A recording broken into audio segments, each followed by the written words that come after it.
हाँ, बहुत से दोस्त फिर वही सवाल करेंगे कि खान साहब आप भी तो बड़े फ़िरौन थे, आप भी तो फलां थे। ये डीएसपी रिटायर होने के करीब होता है तो वो लालची क्यों होता है?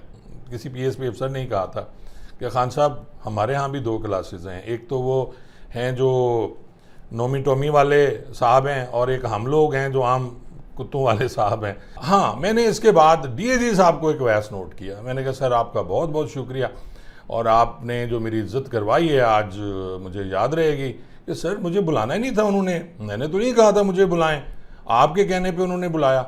और उसके बाद वो मुझे कॉल आ गई, पुलिस की बात करूं तो आप थाने पे जाएं तो पता चलता है जी साहब मसरूफ़ हैं। एसएचओ साहब की मैं बात कर रहा हूँ क्योंकि साहब जो हैं वो एसएचओ से ही शुरू हो जाता है जी। और फिर आप डीएसपी के ऑफिस में जाएं तो पता लगेगा साहब मसरूफ़ हैं और साहब वहाँ रेस्ट फरमाते हैं। अंग्रेज़ पागल नहीं था नाजरीन। अंग्रेज़ ने जब थाने बनाए, अंग्रेज़ ने जब दफ्तर बनाए तो उसने उन दफ्तरों के साथ रिहायश नहीं बनाई, रिहायशी कमरा नहीं बनाया। लेकिन अब हमारे जो साहब लोग हैं इन्होंने अपनी सहूलत के लिए हर ऑफिस के साथ एक बेडरूम बना दिया गया जिसमें बेड भी होता है, जिसमें एयर कंडीशन भी होता है, जिसमें फ्रिज भी होता है और दुनिया जहान की सारी चीज़ें वहाँ होती हैं, जहाँ साहब लेट के आराम से मोबाइल फ़ोन पे किसी भी बंदे से बात कर सकते हैं। वो गर्लफ्रेंड भी हो सकती है साहब लोगों की, क्योंकि साहब लोग सारे यंग हैं। अब जी बिस्मिल्लाहिर्रहमानिर्रहीम, अस्सलाम वालेकुम। अच्छा नाजरीन, एक जुमला आप दोस्तों ने सुना होगा जिनको कभी थाने पे जाने का इत्तफाक हुआ, डिप्टी कमिश्नर ऑफिस में, एसपी ऑफिस में, डीपीओ ऑफिस में, सीपीओ ऑफिस में, आरपीओ ऑफिस में, आईजी ऑफिस में, जो बड़े बड़े लोग जो हैं, बड़े बड़े अफसरान हैं जिनको उर्फ़ आम में साहब कहा जाता है। तो एक जुमला अक्सर आप जिससे मिलने जाएंगे, पीए से मिलेंगे और उसके बाद फिर बाहर जो उनका एक चपरासी या गनमैन या अर्दली खड़ा हुआ है, आप उससे कहेंगे तो जवाब एक ही मिलेगा, साहब मसरूफ़ हैं। अच्छा, अब साहब की मसरूफियात जो है वो बड़ी पुरस्कार होती है जी। यहाँ अगर मैं सिर्फ पुलिस की बात करूँ तो आप थाने पे जाएं तो पता चलता है जी साहब मसरूफ़ हैं। एसएचओ साहब की मैं बात कर रहा हूँ, बड़ी खुली बातें कर रहा हूँ आज, शायद एवं दिल दुखा साहब लोगों की उस पर। पिछले दिनों मुझे इत्तफाक हुआ नाजरीन कि एक साहब से मुलाकात करनी थी और साहब ने मुझे ख़ुद फ़ोन किया था।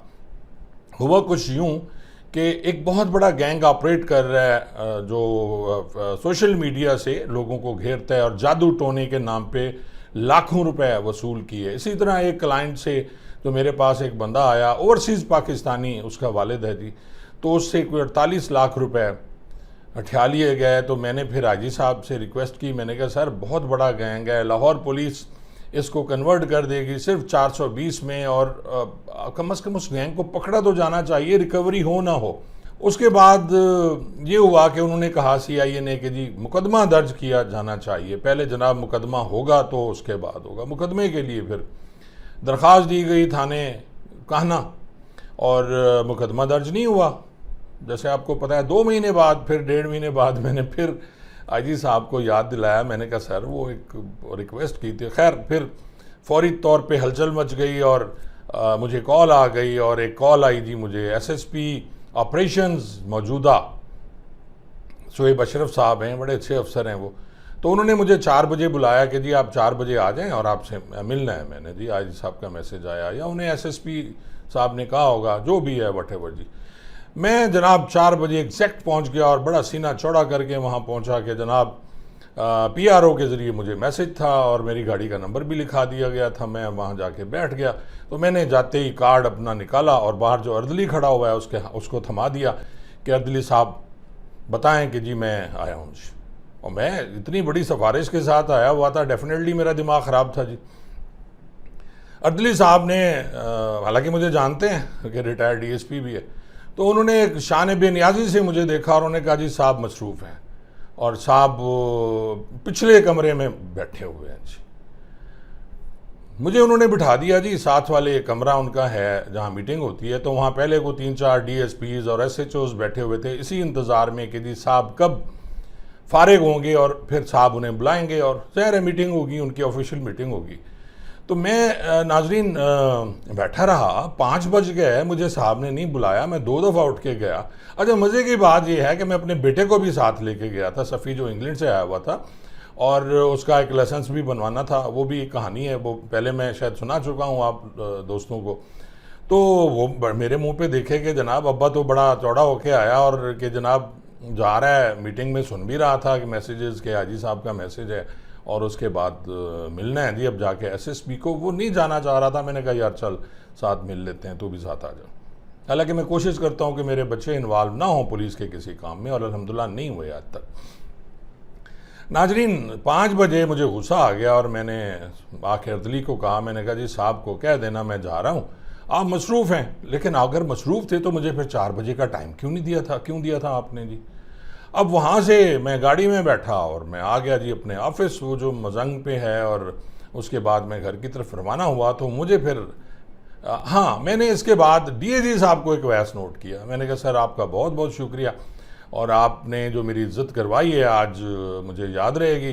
कि सर मुझे बुलाना ही नहीं था उन्होंने, मैंने तो नहीं कहा था मुझे बुलाएं, आपके कहने पे उन्होंने बुलाया। और उसके बाद वो मुझे कॉल आ गई जी, शायद डीएजी साहब ने कुछ कहा होगा उन्हें, सॉरी आईजी साहब ने कुछ कहा होगा एसएसपी साहब को, ऑपरेशंस को जी। और फिर साहब की, फिर मुझे साहब मैं कहूँगा जी, एसएसपी साहब की मुझे कॉल आ गई कि जी वो तो मैं मीटिंग कर रहा था, मेरे पास डीएसपी साहब बैठे हुए थे, डीएसपी साहबान थे, तो आप चले गए, तो आ जाएं, मैं वेट कर रहा हूँ। मेरा दिल तो किया मैं ना जाऊँ, लेकिन फिर मैंने कहा जी जाना चाहिए। मैंने अपनी गाड़ी वापस मोड़ी और फिर गाड़ी अंदर लेके बेटे को मैंने अब कहा यार तू गाड़ी में बैठ, तो मैं खुद होके आता हूँ, पता नहीं अंदर क्या होना है। तो डर भी था कि कहीं साहब गुस्से में हैं तो कुछ ऐसी बात ना कर दें जिसमें मैं अपने बेटे के सामने फिर अपनी नज़रों में गिर जाऊँ, बेटे की नज़रों में भी गिर जाऊँ। तो नाजरीन साहब ने खैर मुझे बुला लिया जी। साहब उस वक्त बैठे हुए थे अपने रूम में जी, और उन्होंने जो ऑफिस है उनका, रिटायरिंग रूम या रेस्ट रूम तो उनका पीछे है ना जहाँ वो बैठते हैं। तो साहब ने मुझे हाथ मिलाना भी गवारा नहीं किया। खैर मुझे कुर्सी पे कहा बैठ जाएं जी, मैं बैठ गया। और क्या है जी, मैंने सारी बात बताई। तो उन्होंने कहा जी कि ठीक है, मेरे सामने कॉल की एएसपी को जी, एएसपी साहब को, और उन्होंने कहा जी कि जी ये आएंगे और इनका पर्चा दर्ज करें। नहीं, पर्चा नहीं दर्ज करें, पहले आप पार्टी को बुलवा लें। आप उस, मैंने कहा जनाब उस पार्टी को आप बुला के सुनेंगे तो 420 का पर्चा तो मैंने कराना नहीं है, मैंने तो 384 का पर्चा कराना है कि उसने थ्रेट किया है जान से मारने की धमकी देके, ये सारे उसने पैसे बटोरे हैं। तो आप उस बंदे को ही बुला लेंगे जो मुलजिम है, आमने सामने बैठ के बात कराएंगे। ये प्रूफ मौजूद हैं, 48 लाख के ये प्रूफ हैं आपके पास, ये देखें मेरे पास रसीदें मौजूद हैं जो दी गई उसके ज़रिए जी, जो आपका इजी पैसा और उसके ज़रिए पैसे दिए गए, और ये बाई नेम वहाँ से निकलवाए गए। हर शनाख्ती कार्ड, इतनी कॉपीज़, पूरा पेपर वर्क मुकम्मल था जी मेरा। आई वांट नाजरीन के ये उस गैंग को पकड़ा जाना चाहिए और स्मैश करे जो इतनी बेदर्दी से लोगों को लूट रहा है, जिनके वालिद बाहर बैठे हुए हैं या अजीज़ वकारब बैठे हुए हैं जादू टोने के नाम पे। अब खैर उन्होंने कमाल बिन नियाज़ी से फिर कहा कि जी एएसपी साहब को कि जी वो पर्चा दे दें, लेकिन छोड़ दें, आप उसको मत बुलाएं जी। और उसके बाद उन्होंने, जब मैंने उनका शुक्रिया अदा किया तो कहने लगे जी अजीज़ साहब मैं पीछे नहीं बैठा हुआ था, मैं अपने ऑफिस में मौजूद था। तो मुझे समझ आ गई कि जी आईजी साहब ने इन्हें कहा है कि आप पीछे बैठे हुए। वॉइस नोट था, डेफिनेटली मेरा वॉइस नोट ही भेजा, आईजी साहब ऐसा ही करते हैं। तो मैंने कहा जनाब मुझे तो आपके अर्दली ने कहा कि आप पीछे बैठे हुए हैं और 1 से 1.5 घंटा आप पीछे मौजूद रहे हैं, तो मैंने तो वही कहना था जो था। खैर मेरी कौन सी उनसे ज़ाती लड़ाई है। मैं जी आ गया, और उसके बाद यकीन जाने नाजरीन के 1 हफ़्ता पर्चा नहीं हुआ। मैं बार बार उन्हें फिर याद दिलाता रहा, और 1 हफ्ते बाद फिर 420 का ही पर्चा हुआ। लेकिन मेहरबानी है फिर सीआईए की जी, सीआईए ने अब तफ्तीश अपने हाथ में ले ली है। देखें अल्लाह खैर करे क्या होता है। बात करने का मकसद ये था, ये सारी कहानी कि साहब लोग जो हैं, और आपको पता है साहब भी 2 किस्म के होते हैं। लंबी बात हो गई है लेकिन आप सुने, साहब, एक साहब वो होते हैं कि जो अमीर कबीर होते हैं पीछे घर से, और वो साहब होते हैं, पैदाइशी साहब होते हैं, दूसरे होते हैं जो मेहनत करके CSS करके साहब बन जाते हैं। लेकिन वो साहब जो होते हैं वो मैले साहब होते हैं। इनमें भी कुछ क्लासेस हैं, PSP क्लास में भी एक वो मुझे किसी PSP अफसर ने ही कहा था कि खान साहब हमारे यहाँ भी 2 क्लासेस हैं, एक तो वो हैं जो नोमी टोमी वाले साहब हैं और एक हम लोग हैं जो आम कुत्तों वाले साहब हैं। यानी आपको पता है ना, वो बड़ी मशहूर मिसाल है कि तेरा कुत्ता कुत्ता साड़ा कुत्ता टोमी या नोमी, जो भी है वट है वो जी। तो ये थी जी साहब लोगों की कहानी। और आपको बड़े तजुर्बात होंगे कि साहब कभी साहब इधर होते हैं, कभी साहब हाई कोर्ट होते हैं। साहब कहीं नहीं होते, साहब अपने कमरे में मौजूद होते हैं और साहब इंजॉय कर रहे होते हैं। मैं दावे के साथ कहता हूँ कि आप किसी को मिलना चाहें लाहौर में तो आप नहीं मिल सकते, क्योंकि कहानी इस तरह घड़ी जाती है। इतने बजे से इतने बजे तक साहब हाई कोर्ट होंगे, किसने जाके चेक करना है। इतने से इतने बजे साहब SSP ऑपरेशंस के पास होंगे, इतने से बजे इतने बजे थाने पे साहब आपको शाम को मिलेंगे और वो अपने रूम में मिलेंगे। कैमरे भी लगाए गए ऑफिस में कि जी इतने से इतने बजे तक बैठे हैं, लेकिन वो कैमरे किसने वॉच करने हैं जी। इतने थाने हैं, 84-80 थाने हैं लाहौर में, और इसी तरह बाकी ज़िलों का हाल है, कोई चेक नहीं करता और आवाम बेचारी रुल रही है और रुलती रहेगी जी इंशाल्लाह। 70-75 साल से रुल रहे हैं तो अब भी रुलते रहेंगे। अब यहाँ बहुत से दोस्त फिर वही सवाल करेंगे कि खान साहब आप भी तो बड़े फ़िरौन थे, आप भी तो फलां थे। तो आप पूछ लीजिएगा जहाँ जहाँ मेरी पोस्टिंग रही है। मेरी कोशिश होती थी कि मैं लोगों को जल्दी टाइम दे के जो आए हुए हैं इतनी दूर से उन्हें मिलूं और उन्हें फारिग कर दूं और उन्हें भेज दूं।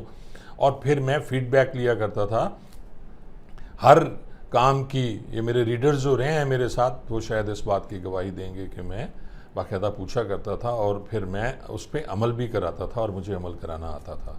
बहुत बहुत शुक्रिया।